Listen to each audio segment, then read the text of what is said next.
बेरमपुर मध्य प्रदेश की वादियों में बसा एक खूबसूरत गांव। लेकिन इस गांव में छिपे थे कुछ ऐसे भयानक रहस्य जिन्होंने उस सदी में निवास करने वाले साहसी लोगों के दिल में भी एक खौफ पैदा कर रखा था।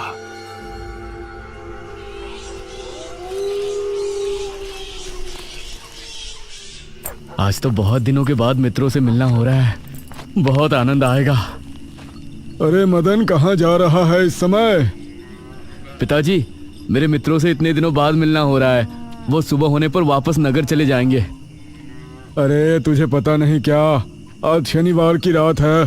आज के दिन निशिर मोलो गांव में घूमते हैं। पिताजी, चाहे निशिर मोलो आए या नरकासुर, मुझे आज मेरे मित्रों से मिलने से कोई नहीं रोक सकता। ठीक है, लेकिन ध्यान रहे, जैसे ही तुमको उनके कदमों की आहट सुनाई दे और उनका वो मंत्र जिसको वो दोहराते हुए आगे बढ़ते हैं, तो उन्हें बिना देखे किसी ऐसी जगह छिप जाना जहां से ना वो तुमको देख सके ना तुम उनको। और जब तक उनकी आवाज आना बंद ना हो जाए उनके सामने नहीं आना। वो 4 भयानक आदमी होते हैं जो अपने कंधों पर एक ताबूत को उठाए होते हैं, और अगर कोई उन्हें देख ले तो वो जिंदा नहीं बचता। मुझे पता है पिताजी, अब मैं चलता हूँ। यह कहकर मदन घर से निकल गया, लेकिन उसके पिता के चेहरे पर उसकी फिक्र साफ नजर आ रही थी। निशिर मोलो आ जाएंगे और साथ ले जाएंगे। ऐसा लगता है कि हमारे गांव के लोग अभी भी दूसरी सदी में जी रहे हैं। वो तेज तेज कदमों के साथ आगे बढ़ रहा था। कुछ देर बाद उसे जंगल की तरफ एक पगडंडी वाला रास्ता नजर आया। यहां से जाऊंगा तो जल्दी पहुंच जाऊंगा, यहीं से आगे बढ़ता हूँ। बिना ज्यादा सोचे वो जंगल के अंदर बने उस पगडंडी वाले रास्ते पर आगे बढ़ गया।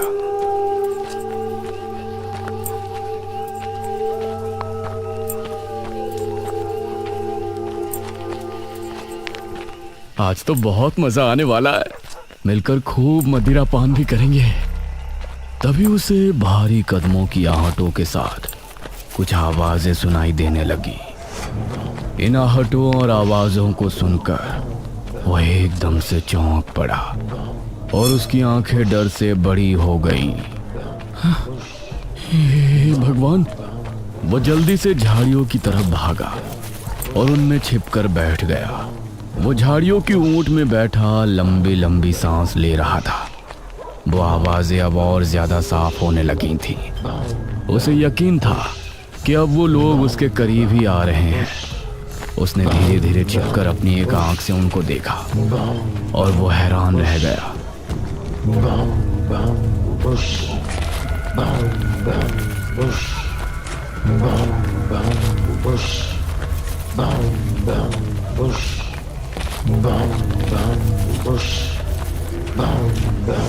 हे भगवान, मैंने इन्हें देख लिया।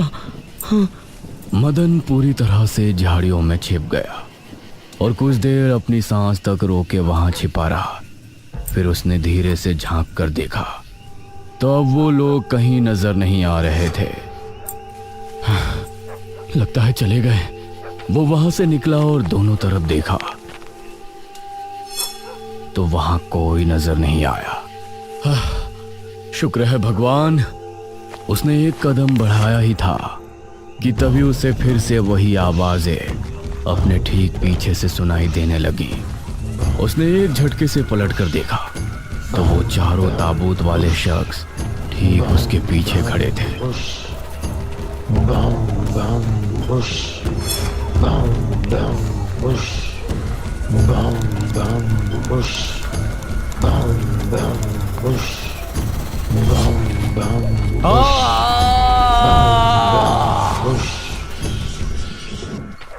इस तरफ जब देर रात भी मदन वापस नहीं लौटा तो उसके पिता को उसकी चिंता होने लगी।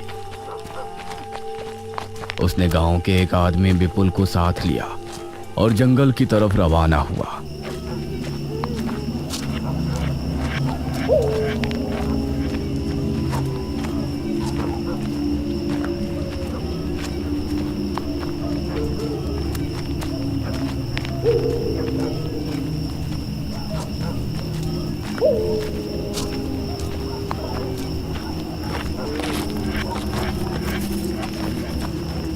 काफी देर बाद एक बरगद के पेड़ के पास जाकर उनके कदम रुक गए और आंखें खौफ से फट पड़ी। उन्होंने मदन को रहस्यमयी परिस्थिति में पाया। उसके चेहरे पर डर और आंखों में खौफ ऐसा नजर आ रहा था कि जैसे उसने हादसे से पहले बहुत ही भयानक मंजर देखा हो। मदन! 400 साल बाद अंधेरा जंगल, सुनसान रास्ता, चारों तरफ सिर्फ पेड़ पौधे और कोहरा। मेघना उनके बीच अकेली खड़ी थी। कोई है क्या? यहाँ कोई है? उसने कुछ कदम आगे बढ़ाए। उसके सवाल का कोई जवाब तो उसे नहीं मिला, लेकिन कुछ टपकने की टप टप की आवाज अब उसे बराबर आ रही थी। मैं यहाँ क्या कर रही हूँ? कौन लाया है मुझे यहाँ पर? वो खुद को वहां पाकर बहुत परेशान थी। तभी उसने देखा कि कोई चीज उड़ती हुई उसी की तरफ आ रही है। वो उसे हैरानी से देखने लगी। पास आने पर पता चला कि वो कोई विशालकाय भयानक पक्षी था। बचाओ! मेघना उससे बुरी तरह से डरकर भागने लगी और वो उसका पीछा कर रहा था। मेघना ने उसे पीछे पलटकर देखा तो वो उसको पकड़ने ही वाला था, लेकिन तभी मेघना एक पेड़ से टकराई। उसने देखा कि उस पेड़ से हरे रंग का पानी टपक कर नीचे गिर रहा था। मेघना उस हरे पानी को गौर से देख रही थी। तभी अरे ओ मेघना, उठ जा यार, कब तक सोएगी?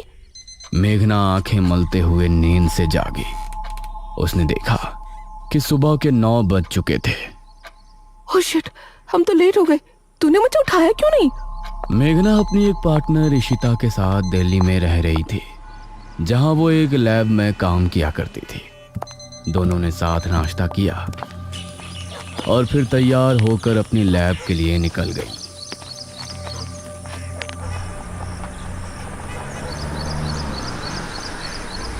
तेरा ऑमलेट खा खा कर मेरा पेट खराब हो चुका है। रोजाना कच्चा ही बना कर दे देती है। शुक्र मना कि कच्चा भी खाने को मिल तो रहा है। तेरे भरोसे रहेंगे तो वो भी नहीं मिलने वाला। सोकर ही 9 बजे उठती है।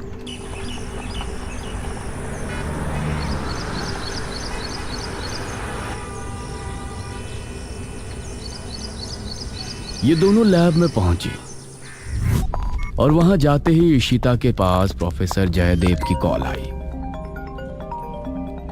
तुम दोनों ने इस बार बहुत समय ले लिया है। जो एंटीडोट बनाने का काम तुमको दिया था वो पूरा करोगे या नहीं? प्रोफेसर साहब, बस ये समझ लीजिए कि काम होने ही वाला है। आप हमें 3 दिन का समय और दीजिए।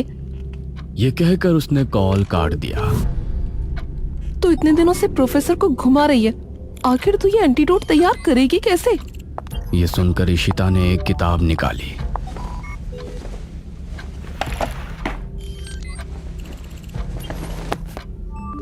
यार देख ये किताब, इसमें बहुत से ऐसे लिक्विड के बारे में लिखा है जिनकी कहानी पुरानी दंत कथाओं और लोक कथाओं से जुड़ी है।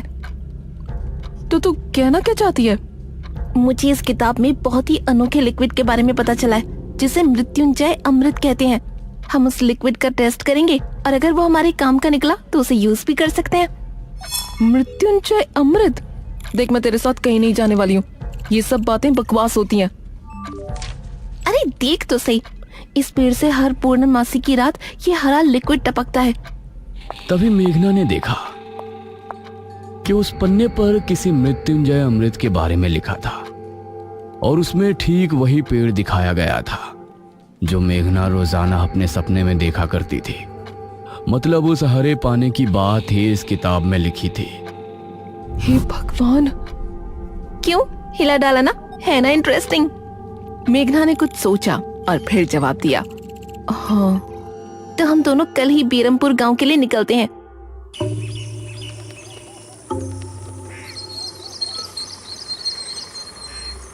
ये दोनों अगली सुबह ही बस से बेरमपुर के लिए निकल गई।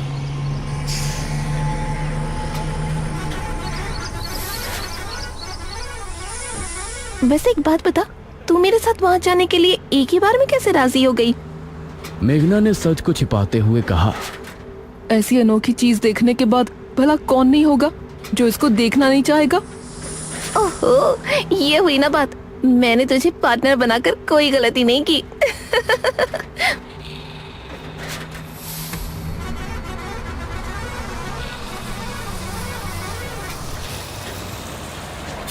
ये दोनों 5 घंटे के सफर के बाद एक जगह उतरी।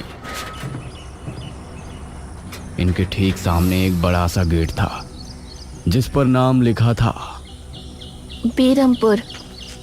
इशिता और मेघना ने जैसे ही गेट के अंदर कदम रखा तो अचानक से मौसम बदला। सूरज मानो बादलों के पीछे छिप गया और एक हवा अपने साथ आंधी ले आई। अरे वाह, गांव का मौसम तो बहुत ठंडा है। इधर गांव के लोग भी अचानक बदलते मौसम को देखकर हैरान रह गए। अरे ये क्या, अभी तक तो काफी गर्मी थी, ये अचानक आंधी कहां से आ गई?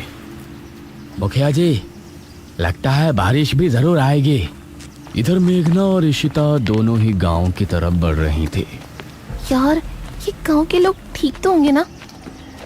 गांव के लोग तो ठीक ही होते हैं, अजीब तो हम शहर वाले होते हैं।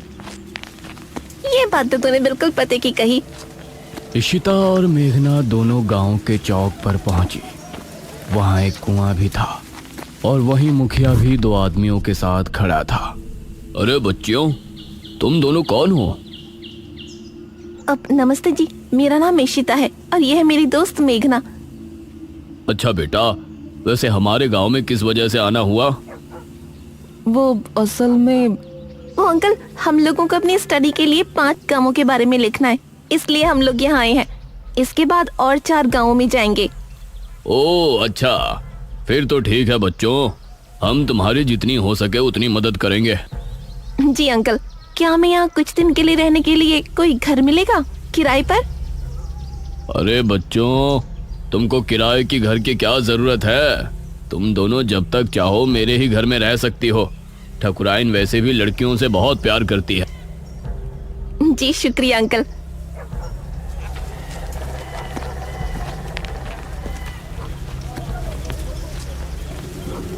मुखिया इशिता और मेघना को अपने घर ले आया।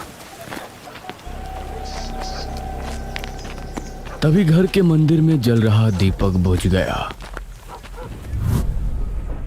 अजी सुनती हो ठकुराइन? जी आई। ठकुराइन कमरे से बाहर आई। नमस्ते आंटी। नमस्ते बेटा। ओ जी, ये प्यारी प्यारी बच्चियां कौन है? ये दोनों शहर से अपनी पढ़ाई के सिलसिले में आई हैं। हमारे गांव के बारे में लिखना चाहती हैं। वो क्या होता है रे, वो रिसर्च करने आई हैं। तभी वहां पर एक और लड़का आया।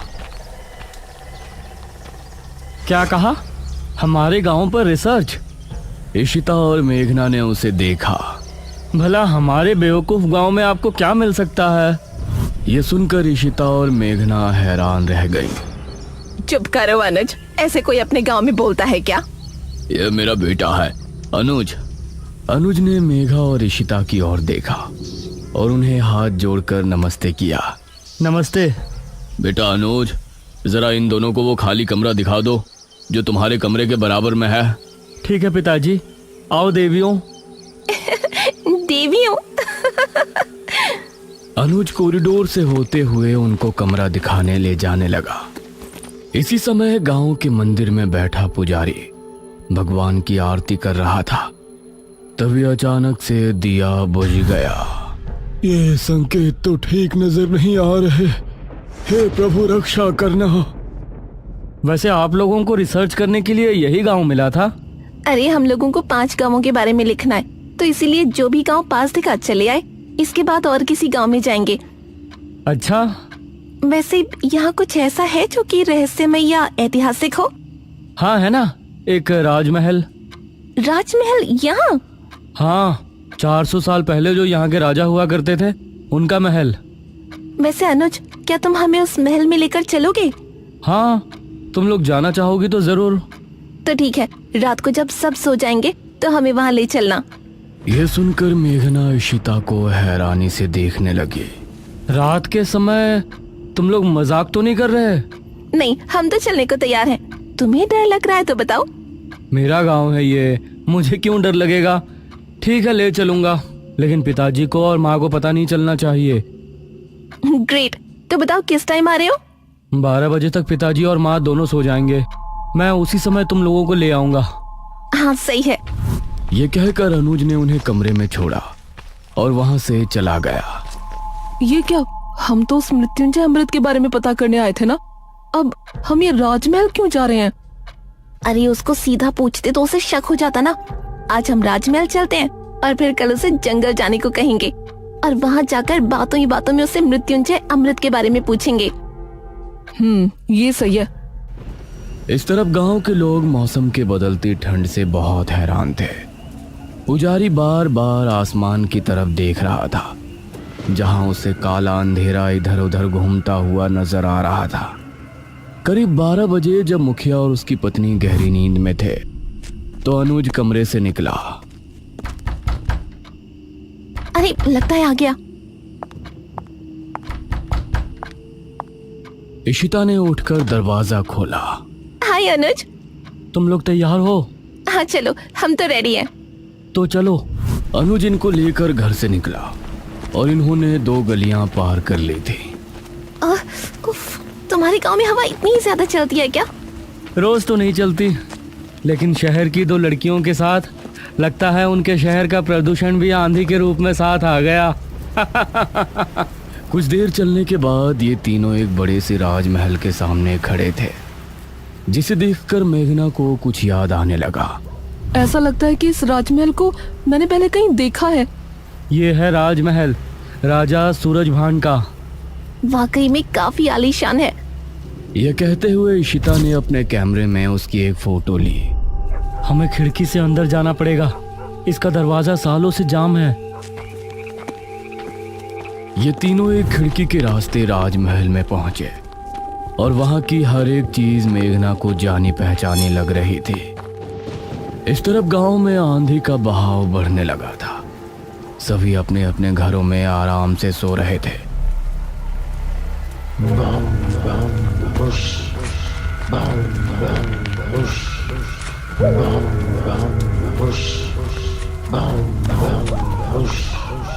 अरे ये आवाज तो निशिरमोलो। गांव के सभी लोगों के दिलों में खौफ उतर आया। उसी समय मुखिया के कमरे में गांव का पुजारी हड़बड़ाता हुआ पहुंचा। मुखिया जी उठिए। मुखिया चौंकता हुआ नींद से जागा। क्या हुआ पुजारी जी, इतनी रात में आप? गांव में निशीर मोलो की आवाज गूंज रही है, सब बहुत डरे हुए हैं। पुजारी जी, ये कैसे हो सकता है? निशीर मोलो यहाँ कैसे आ सकते हैं? वो तो कई सालों पहले सो गए थे। जरूर कुछ ऐसा हुआ है जिससे वो जाग उठे थे। हमारा मन बहुत विचलित हो रहा है। गांव के सभी लोग अपने अपने घरों में जाग चुके थे और डरे बैठे थे। यह आवाज सभी के दिलों में खौफ पैदा कर रही थी। मेघना, इशिता और अनुज तीनों इस बात से बेखबर राजमहल में घूम रहे थे। ये कैसी आवाज है? हाँ, मैंने भी सुनी। ऐसा लग रहा था कि कोई सिपाही भारी जूतों के साथ गलियारे में चहलकदमी कर रहा है, लेकिन दूर दूर तक कोई नजर नहीं आ रहा था। उसी समय गांव के 2 आदमी संपत और कप्ता जंगल की सरहद पर बैठे हुए जुआ खेल रहे थे। अरे संपत यार, चल घर चलते हैं, अब बहुत समय हो गया। ओहो, अब तू हार रहा है तो घर चलते हैं। अरे चुपचाप पूरी बाजी खेल, इससे पहले तो मैं तुझे जाने नहीं दूंगा। हाँ। यह सुनकर कप्ता फिर से उसके साथ पत्ते बांटने लगा। उन दोनों को यह आवाज सुनाई दी। तेज आंधी की हवाओं में उनकी आंखें बहुत मुश्किल से खुल रही थी। उन दोनों ने देखा कि सामने से 4 आदमी अपने कंधों पर एक ताबूत उठाए मंत्र पढ़ते हुए चले आ रहे हैं। संपत और कप्ता इससे पहले कुछ करते, वो चारों आकर उनके सामने रुक गए। हवा का रुख थोड़ा कम हुआ। वो चारों अपनी लाल चमकती आंखों से संपत और कप्ता को घूर रहे थे। इधर इशिता, मेघना और अनुज को एक दरवाजा खुलने की तेज आवाज सुनाई दी और वो चौंक पड़े। न जाने उस दरवाजे से कौन निकला, जिसको देखकर ये तीनों चौंक पड़े। वहीं संपत और कप्ता के सामने खड़े वो चारों शख्स जो कि निशूर मोलो थे। उनके कंधों पर रखा ताबूत खुल गया और उसके खुलते ही संपत और कप्ता की चीख पूरे गांव के लोगों ने सुनी, जिसे सुनकर सभी गांव के लोग डर गए। ये किसकी चीख थी जी? निशिर मोलो, ये चीख किसी अनहोनी की संकेत थी। निशिर मोलो आखिर कौन है? क्या है मृत्युंजय अमृत? और क्या संबंध है मेघना का इन सब से? इन सभी सवालों के जवाब जानने के लिए हमारे साथ जुड़े रहिए इस कहानी के अगले भाग में भी।